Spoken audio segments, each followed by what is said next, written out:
ನಿಮ್ಮ ಹಳೆಯ ಚಿನ್ನದ ಒಡವೆನ ಅಧಿಕ ಬೆಲೆಗೆ ಮಾರಬೇಕೆ? ಆಟಿಕಾಗೆ ಕಾಲ್ ಮಾಡಿ 8880 ಅಟ್ಟಿಕಾ ಗೋಲ್ಡ್ ಕಂಪನಿ. ಇವತ್ತಿನ ಎಕ್ಸ್ಕ್ಲೂಸಿವ್ ಸುದ್ದಿ ಅಂದ್ರೆ ಒಂದು ಸಂಪುಟ ವಿಚಾರಕ್ಕೆ ಸಂಬಂಧಪಟ್ಟಂತೆ ಮತ್ತೊಂದು ಪ್ರಜ್ವಲ್ ರೇವಣ್ಣ ಜೈಲಲ್ಲಿರೋದು ನಿಮ್ಮೆಲ್ರಿಗೂ ಕೂಡ ಗೊತ್ತಿರೋ ವಿಚಾರ. ಆದ್ರೆ ಜೈಲಲ್ಲಿ ಪ್ರಜ್ವಲ್ ರೇವಣ್ಣ ಏನ್ ಮಾಡ್ತಿದ್ದಾರೆ ಗೊತ್ತಾ? ಇದು ಪ್ರಜ್ವಲ್ ರೇವಣ್ಣಗೆ ಸಂಬಂಧಪಟ್ಟಂತ ಸ್ಫೋಟಕ ಸುದ್ದಿ. ಸೆಂಟ್ರಲ್ ಜೈಲ್ನಲ್ಲಿ ಹೇಗಿದ್ದಾರೆ ಗೊತ್ತಾ? ಅಪರಾಧಿ ಪ್ರಜ್ವಲ್ ಆರೋಪಿ ಅಲ್ಲ, ಅಪರಾಧಿ ಆಗಿದ್ರು ಕೂಡ ಪ್ರಜ್ವಲ್ ಕೈಗೆ ಏನೆಲ್ಲ ಸಿಗ್ತಾ ಇದೆ, ಏನ್ ಯೂಸ್ ಮಾಡ್ತಾರೆ ಅವರು ಜೈಲಲ್ಲಿ, ಅವ್ರ ಜೀವನ ಹೆಂಗಿದೆ ಗೊತ್ತಾ?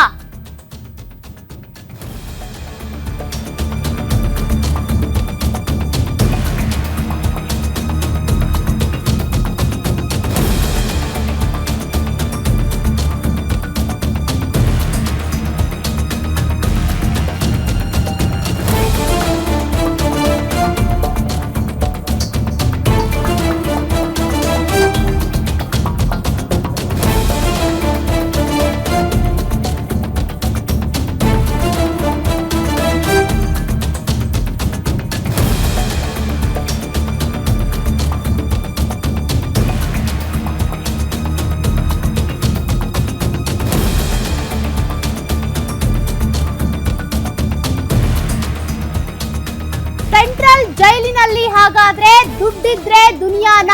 ಪ್ರಜ್ವಲ್ ಬ್ಯಾರಕ್ ನಲ್ಲಿ ಪೊಲೀಸರು ರೇಡ್ ಸಂದರ್ಭದಲ್ಲಿ ಸಿಕ್ಕಿದ್ದೇನು ಗೊತ್ತಾ? ಪರಪ್ಪನ ಅಗ್ರಹಾರ ಜೈಲ್ನಲ್ಲಿ ಮೊಬೈಲ್ ಬಳಸ್ತಿದ್ದಾನ ಪ್ರಜ್ವಲ್. ಪ್ರಜ್ವಲ್ ರೇವಣ್ಣ ಬ್ಯಾರಕ್ ನಲ್ಲಿ ಆಂಡ್ರಾಯ್ಡ್ ಮೊಬೈಲ್ ಸೀಸ್ ಮಾಡಲಾಗಿದೆ ಎನ್ನಲಾಗ್ತಾ ಇದೆ. ಸಿಸಿಬಿ ಅಧಿಕಾರಿಗಳು ನಡೆಸಿದ ದಿಢೀರ್ ದಾಳಿಯ ಸಂದರ್ಭದಲ್ಲಿ ಮೊಬೈಲ್ ಜಪ್ತಿ ಮಾಡಿಕೊಂಡಿದ್ದಾರೆ. ಎಷ್ಟೇ ರೇಡ್ ಮಾಡಿದ್ರು ಕೂಡ ಜೈಲ್ನಲ್ಲಿ ಬ್ರೇಕ್ ಆಗ್ತಾನೆ ಇದೆ ರೂಲ್ಸ್ಗಳು. ಆಗಾಗ ದಾಳಿ ಮಾಡ್ತಾರೆ, ಟೈಟ್ ರೂಲ್ಸ್ ತರ್ತಾರೆ, ಹಂಗಿದ್ರು ಕೂಡ ರೂಲ್ಸ್ ಬ್ರೇಕ್ ಆಗ್ತಾನೆ ಇವೆ. ಪ್ರಜ್ವಲ್ ರೂಮ್ ನಲ್ಲಿ ಮೊಬೈಲ್ ಸಿಕ್ಕ ಹಿನ್ನೆಲೆ ಈಗ ಪೊಲೀಸರು ಅಲರ್ಟ್ ಆಗಿದ್ದಾರೆ. ಅಪರಾಧಿ ಪ್ರಜ್ವಲ್ ಕೈಗೆ ಮೊಬೈಲ್ ಸಿಕ್ಕಿದ್ದು ಹೇಗೆ, ಮೊಬೈಲ್ ಕೊಟ್ಟಿದ್ಯಾರು, ಇದ್ರ ಬಗ್ಗೆ ಈಗ ಸಿಸಿಬಿ ಪೊಲೀಸರು ವಿಚಾರಣೆಯನ್ನ ಮಾಡ್ತಿದ್ದಾರೆ. ಪ್ರಜ್ವಲ್ ಕೈಗೆ ಮೊಬೈಲ್ ಕೊಟ್ಟಿದ್ಯಾರು, ಮೊಬೈಲ್ ಸಿಕ್ಕಿದ್ ಹೇಗೆ, ಯಾರು ತರಿಸಿದ್ದು, ಅದ್ರ ಬಗ್ಗೆ ಈಗ ವಿಚಾರಣೆ ಮುಂದಾಗಿದ್ದಾರೆ. ನೋಡಿ, ಪದೇ ಪದೇ ಜೈಲ್ಗಳಲ್ಲಿ ರೇಡ್ಗಳಾಗ್ತಾನೆ ಇರುತ್ತೆ. ಮೊಬೈಲ್ ಇದೆಯಾ ಅಥವಾ ಅವ್ರು ಏನ್ ಬಳಸ್ತಾರೆ ಅನ್ನೋದ್ರ ಬಗ್ಗೆ, ಹೊರಗಡೆಯಿಂದ ಏನಾದ್ರೂ ತರಿಸ್ಕೊಳ್ತಾ ಇದ್ದಾರಾ, ಯಾರು ಸಪ್ಲೈ ಮಾಡ್ತಿರೋದು, ಇದಕ್ಕೆ ಸಂಬಂಧಪಟ್ಟಂತೆ ಆಗಾಗ ರೇಡ್ ಆಗ್ತಾನೆ ಇರುತ್ತೆ. ಆದ್ರೆ ಎಷ್ಟೇ ರೇಡ್ ಮಾಡಿದ್ರು, ಕಠಿಣ ರೂಲ್ಸ್ ಗಳನ್ನ ಜಾರಿ ಮಾಡಿದ್ರು ಕೂಡ ರೂಲ್ಸ್ ಬ್ರೇಕ್ ಮಾಡೋದು ಹೇಗೆ ಅನ್ನೋದನ್ನು ಕೂಡ ಇವ್ರು ಕಲ್ತಿರ್ತಾರೆ.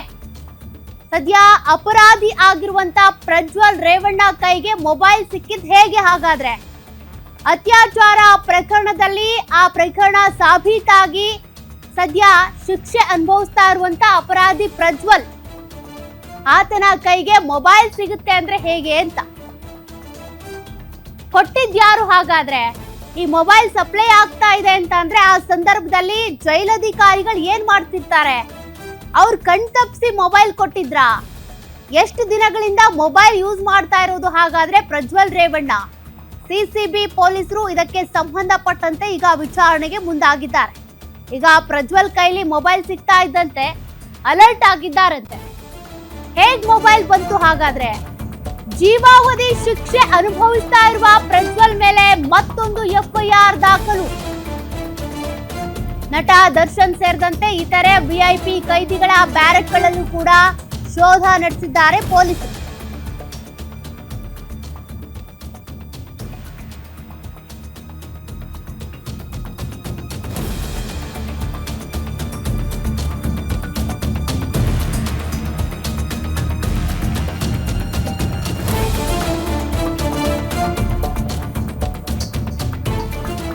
ಆದ್ರೆ ಯಾವುದೇ ಮೊಬೈಲ್ ಅಥವಾ ಮಾದಕ ವಸ್ತು ಪತ್ತೆಯಾಗಿಲ್ಲ ಅಂತೆ. ಅಂದ್ರೆ ದರ್ಶನ್ ಸೇರಿದಂತೆ ಬೇರೆ ಬೇರೆ ವಿಐಪಿ ಸೆಲ್ಗಳಲ್ಲೂ ಕೂಡ ಈಗಾಗಲೇ ದಾಳಿ ಮಾಡಿ ಪರಿಶೀಲನೆ ಮಾಡಿರುವ ಅಧಿಕಾರಿಗಳು ಅಲ್ಲಿ ಯಾವುದೇ ಮೊಬೈಲ್ ಅಥವಾ ಮಾದಕ ವಸ್ತುಗಳು ಪತ್ತೆ ಆಗಿಲ್ಲ. ಆದ್ರೆ ಪ್ರಜ್ವಲ್ ಕೈಲಿ ಮೊಬೈಲ್ ಪತ್ತೆ ಆಗಿದೆ. ಪರಪ್ಪನ ಅಗ್ರಹಾರ ಸೆಂಟ್ರಲ್ ಜೈಲ್ ಸಜಾಬಂದಿ ಕೈದಿಗಳ ಬ್ಯಾರಕ್ಗಳ ತಪಾಸಣೆ ಮಾಡಿದ್ದಾರೆ. ಇದೇ ವೇಳೆ ಪ್ರಜ್ವಲ್ ರೇವಣ್ಣ ಬ್ಯಾರಕ್ ನಲ್ಲೂ ಕೂಡ ತಲಾಶ್ ಮಾಡಲಾಯಿತು. ಈ ನಡುವೆ ಬಟ್ಟೆಗಳಲ್ಲಿ ಪತ್ತೆಯಾಗಿರುವ ಆಂಡ್ರಾಯ್ಡ್ ಮೊಬೈಲ್ ಒಂದು ಮೊಬೈಲ್ ಸಿಕ್ಕಿದ್ದು ಸೀಸ್ ಮಾಡ್ಕೊಂಡಿದ್ದಾರೆ ಪೊಲೀಸರು. ಮೊಬೈಲ್ ಪತ್ತೆ ಬಗ್ಗೆ ಏನೂ ತಿಳಿಯದಂತೆ ತಟಸ್ಥವಾಗಿದ್ದಂತ ಪ್ರಜ್ವಲ್ ರೇವಣ್ಣ ತನ್ಗೇನು ಗೊತ್ತೇ ಇಲ್ಲ, ತನ್ನ ಮೊಬೈಲ್ ಅಲ್ವೇ ಅಲ್ಲ ಅನ್ನೋ ರೀತಿಯಾಗಿ ವರ್ತಿಸಿದ್ದಾರಂತೆ. ಪ್ರಜ್ವಲ್ ರೇವಣ್ಣ ಜೊತೆ ಮತ್ತೋರ್ವ ಸಜಾಬಂದಿ ಕೈದಿ ಇದ್ದು ಇಬ್ಬರು ಮಾತ್ರ ಆ ಬ್ಯಾರಕ್ ನಲ್ಲಿ ವಾಸ್ತವ್ಯ. ಒಂದು ಪೆನ್ ಡ್ರೈವ್, ಚಾರ್ಜರ್ ಹಾಗೂ ನೋಟ್ಬುಕ್ ಸೇರಿ ಕೆಲ ವಸ್ತುಗಳು ಪತ್ತೆ ಆಗಿವೆ. ಈ ಪೆನ್ ಡ್ರೈವ್ ಕೇಸಿಗೆ ಸಂಬಂಧಪಟ್ಟಂತೆ ವಿಚಾರಣೆ ಆಗಿ ಅತ್ಯಾಚಾರ ಪ್ರಕರಣ ಏನಿದೆ ಸಾಬೀತಾಗಿ ಜೈಲ್ ಸೇರಿರೋದು.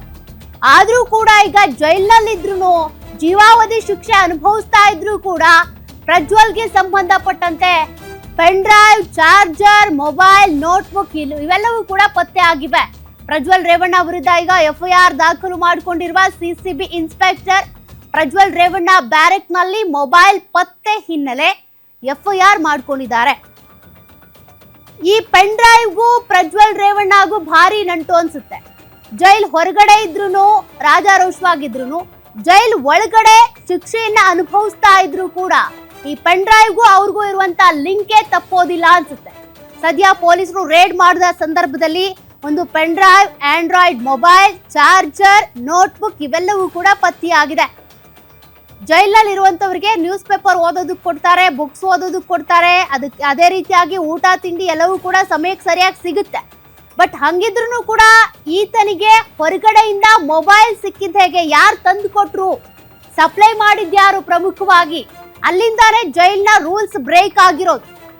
ತದನಂತರದಲ್ಲಿ ಪ್ರಜ್ವಲ್ ರೇವಣ್ಣ ಎಷ್ಟು ದಿನಗಳಿಂದ ಹಾಗಾದ್ರೆ ಮೊಬೈಲ್ ಯೂಸ್ ಮಾಡ್ತಾ ಇದ್ದಿದ್ದು, ವಿಡಿಯೋಸ್ ನೋಡ್ತಾ ಇದ್ರಾ, ವಿಡಿಯೋ ಕಾಲ್ ಮಾಡ್ತಾ ಇದ್ರಾ, ಮೊಬೈಲ್ ಇಟ್ಕೊಂಡು ಏನ್ ಮಾಡ್ತಿದ್ರು? ಹಾಗಾದ್ರೆ ಜೈಲ್ನಲ್ಲಿರುವಂತ ಪ್ರಜ್ವಲ್ ರೇವಣ್ಣ ಯಾರಿಗಾದ್ರೂ ಕರೆ ಮಾಡಿದ್ರಾ? ಈ ಡೌಟ್ ಕೂಡ ಹುಟ್ಟುತ್ತೆ. ಮೊಬೈಲ್ ತೆಗೆದುಕೊಂಡು ಹೋಗಿ ಪ್ರಜ್ವಲ್ ರೇವಣ್ಣಗೆ ಕೊಟ್ಟಿದ್ಯಾರಪ್ಪ? ಹಾಗಾದ್ರೆ ಸೆಂಟ್ರಲ್ ಜೈಲ್ನಲ್ಲಿ ಜೀವಾವಧಿ ಶಿಕ್ಷೆಗೆ ಗುರಿ ಆಗಿರುವಂತ ಪ್ರಜ್ವಲ್ ರೇವಣ್ಣಗೆ ಮೊಬೈಲ್ ತೆಗೆದುಕೊಂಡು ಹೋಗಿ ಕೊಡ್ತೀರಿ ಅಂದ್ರೆ ಏನ್ ಹೇಳ್ಬೇಕು? ಇತ್ತೀಚೆಗೆ ಆತನ ಬರ್ತ್ಡೇಗೆ ಅಂತ ಬ್ಯಾನರ್ ಬೇರೆ ಹಾಕಿದ್ರಿ ಹೊರಗಡೆ.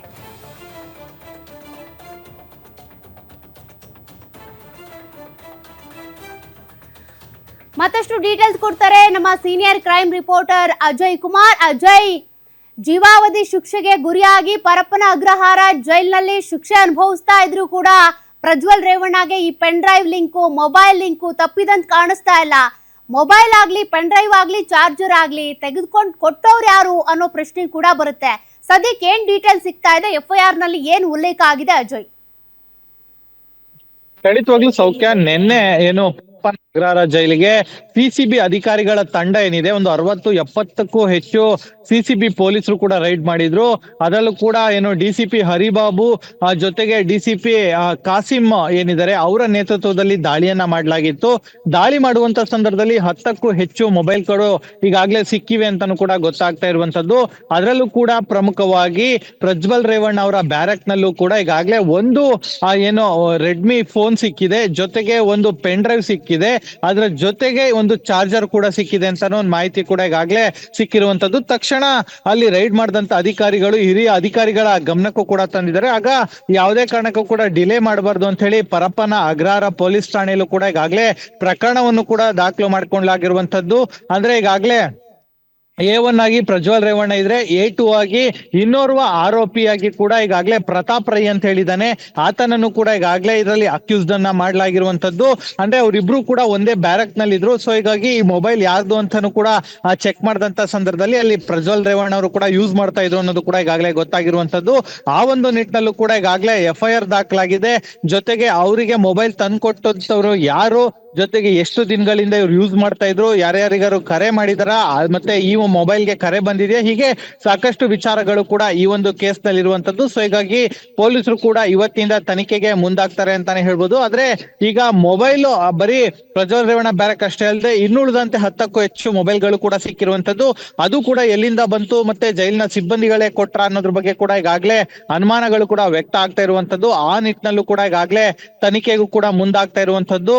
ಆದ್ರೆ ಈಗ ಪ್ರಜ್ವಲ್ ರೇವಣ್ಣ ಅವರಿಗೆ ಮೊಬೈಲ್ ತಂದು ಕೊಟ್ಟಿರುವಂತದ್ದು ಅವರ ಫ್ಯಾಮಿಲಿ ಮೆಂಬರ್ಸ್ ಅಥವಾ ಇಲ್ಲಿರುವಂತಹ ಜೈಲಿನ ಅಧಿಕಾರಿಗಳ ಅನ್ನೋದ್ರ ಬಗ್ಗೆ ಆಗ್ತಾ ಇರುವಂತದ್ದು.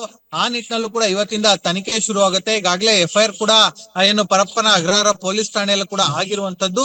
ಮುಂದಿನ ದಿನಗಳಲ್ಲಿ ಇದೆಲ್ಲವಕ್ಕೂ ಕೂಡ ಏನು ತನಿಖೆ ನಂತರವೇ ಒಂದ್ ರೀತಿ ಸತ್ಯಾಸತ್ಯತೆ ಏನಿದೆ ಅದು ಹೊರ ಬರ್ಬೇಕಾಗಿದೆ. ಯಾರು ಮೊಬೈಲ್ ತಂದ್ಕೊಟ್ರು, ಮತ್ತೆ ಎಷ್ಟು ದಿನಗಳಿಂದ ಯೂಸ್ ಮಾಡ್ತಿದ್ದಾರೆ, ಮತ್ತೆ ಹೊರಗಡೆ ಅವ್ರ ಜೊತೆ ಅವರು ಸಂಪರ್ಕದಲ್ಲಿದ್ದಾರಾ, ಯಾರಿಗಾರು ಕಾಲ್ಸ್ ಮಾಡಿದಾರಾ, ಕಾಲ್ ರಿಸೀವ್ ಆಗಿದೆಯಾ, ಮತ್ತೆ ಹಣದ ವ್ಯವಹಾರ ಏನಾರು ಆಗಿದೆಯಾ, ಹೀಗೆ ಸಾಕಷ್ಟು ವಿಚಾರಗಳು ಕೂಡ ಇರುವಂತದ್ದು. ಸೊ ಇವಾಗ ತನಿಖೆ ನಂತರ ಇದೆಲ್ಲವೂ ಕೂಡ ಏನೋ ಒಂದು ಸತ್ಯಾಸತ್ಯತೆ ಏನಿದೆ ಅದು ಹೊರ ಬರ್ಬೇಕಾಗಿದೆ ಅಂತಾನೆ ಹೇಳ್ಬೋದು. ಸೌಖ್ಯ ಅಜಯ್, ಈಗ ಏನೇ ಫ್ಯಾಮಿಲಿ ಅವರೇ ಆಗ್ಲಿ, ಸ್ನೇಹಿತರೇ ಆಗ್ಲಿ, ಅವ್ರನ್ನ ನೋಡೋದಕ್ಕೆ ಬರ್ತಾರೆ ಅಂದ್ರೆ, ಯಾರೇ ಸಜಾ ಕೈದಿಗಳಿರ್ಬೋದು, ಅವ್ರನ್ನ ನೋಡೋದಕ್ಕೆ ಬರ್ತಾರೆ ಅಂದ ಸಂದರ್ಭದಲ್ಲಿ ಅವ್ರ ಬ್ಯಾಗ್ ಚೆಕಿಂಗ್ ಮಾಡ್ತಾರೆ. ಸೋಪ್ ತಂದಿದಾರಾ, ಶಾಂಪೂ ತಂದಿದಾರಾ, ಬಟ್ಟೆ ತಂದಿದಾರಾ, ಏನ್ ತಿಂಡಿ ತಂದಿದಾರ, ಎಲ್ಲವನ್ನೂ ಕೂಡ ಎತ್ತಿ ತೋರಿಸ್ತಾರೆ, ನೋಡ್ತಾರೆ. ಬಟ್ ಹಂಗಿದ್ರು ಕೂಡ ಮೊಬೈಲ್ ಒಳಗ್ ಹೋಗಿದ್ ಹೇಗೆ?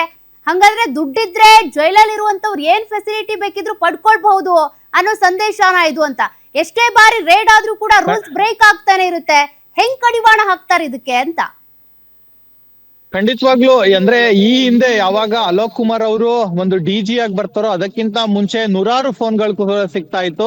ಆದ್ರೆ ಅವರು ಏನು DG ಆಗಿ ಏನು ಅಧಿಕಾರ ಸ್ವೀಕಾರ ಮಾಡ್ಕೊಂಡಿದ ನಂತರದಲ್ಲಿ ಬಹುತೇಕವಾಗಿ ಅದು ಈಗಾಗಲೇ 10ರಿಂದ 20 ಮೊಬೈಲ್ಗೆ ಇಳಿದಿದೆ ಅಂತಾನೆ ಹೇಳ್ಬೋದು. ಆದ್ರೆ ಅದು ಕೂಡ ತಪ್ಪೆ. ಆದ್ರೆ ಇಲ್ಲಿ ಹಿರಿಯ ಅಧಿಕಾರಿಗಳ ಕಣ್ ತಪ್ಸು ಕೂಡ ಒಳಗಡೆ ಫೋನ್ಸ್ ಹೋಗ್ತಿದೆ ಅಂದ್ರೆ ಅಲ್ಲಿರುವಂತ ಅಧಿಕಾರಿಗಳೇ, ಅಂದ್ರೆ ಅಲ್ಲಿರುವಂತ ಕೆಲ ಸಿಬ್ಬಂದಿಗಳೇ ಇದನ್ನ ಪ್ರೊವೈಡ್ ಮಾಡ್ತಾರೆ ಅಂತಾನೆ ಹೇಳ್ಬೋದು.